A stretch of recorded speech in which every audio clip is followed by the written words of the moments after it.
Parking his old-fashioned motorbike and tearing off his orange helmet, Adam goes into a headlong sprint for the wharf 2 blocks ahead. He had learned his lesson the hard way last time by bringing his bike on the dock, and suffered a costly fine as a not-so-subtle reminder. This time he was cautious to avoid placing it in a non-parking zone, and thus steer clear of the dire monetary consequences. Regrettably, in doing so, Adam has lost precious time and now risks being late for work.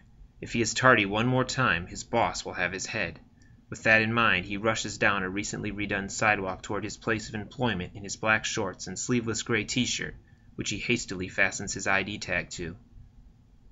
As Adam does this, he fails to notice the black-haired girl strolling down that same path, her face buried in a leather-bound book.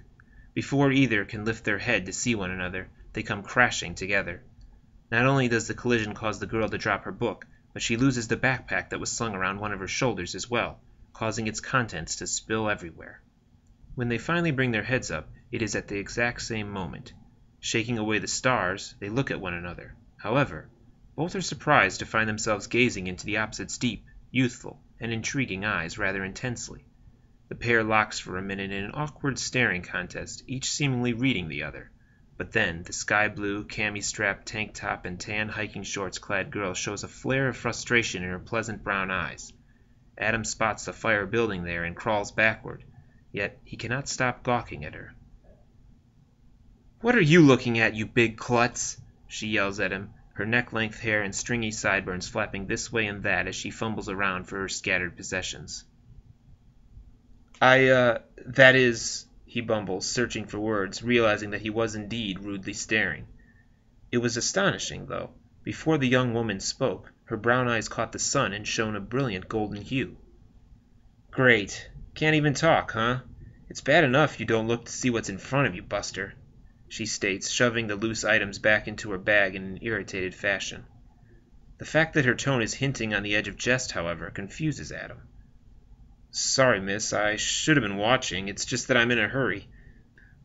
My name's Adam, by the way," he adds sheepishly, scrambling now to help the girl regain her belongings. They all but bump heads again as he hands her back the book she was reading when they collided. While she tucks a loosened data disk back into its taut binding, he glimpses a fancy silver emblem on the book's cover that he faintly recognizes, though from where he cannot recall. The girl stuffs this book into her bag next to a formal navy jacket.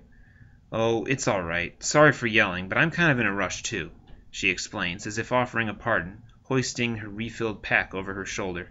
"Just watch where you're going from now on, okay?" "Nice meeting you, Adam," the girl adds as she stands up. Adam follows suit, but due to her smirk, he finds the sincerity of her last statement debatable. Yeah, you too. Maybe I'll see you around," he stammers out, noticing that at full height he stands more than a head above the young woman. "Oh, I don't think so," she responds plainly. All this time, Adam has been working up the nerve to ask the girl what her name is and where she comes from, discerning that her accent is not Australian. He is about to do just that, when he is interrupted by a smartly dressed, blonde-haired man, older than him by at least several years, who approaches her as she turns to leave. "Mark, where'd you run off to?"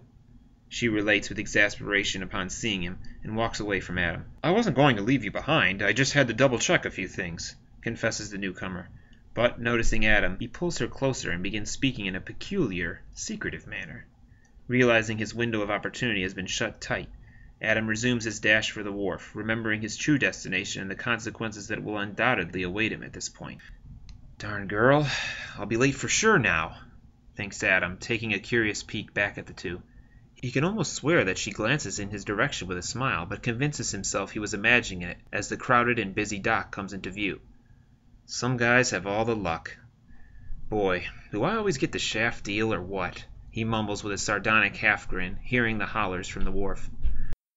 Well, look who finally decided to show up," his scraggly-bearded, burly boss says in an almost impenetrable Australian accent while he taps his watch. "Listen, traveler, if you want to stay a wharfie in this great city, you better put in more commitment to your work. I should fire you right now, but I'm generous, aren't I?" "Yes, sir," Adam replies crisply. Man, this guy should have been a drill instructor or something. I think he'd gotten more of a kick out of that job. "Good answer. We've come to an understanding, then. Now get to work. We've got a ripper of a shipment on our hands. And please remember to put some back into it, mate," the foreman barks, thrusting a weight belt on Adam. Fastening the safety item around his torso, the ex-winger moves over to the other workers, many of whom are older than him, and receives tons of crude comments. Being accepted is something that has been a frustrating challenge for Adam throughout his life, and no change has come from living in a foreign land.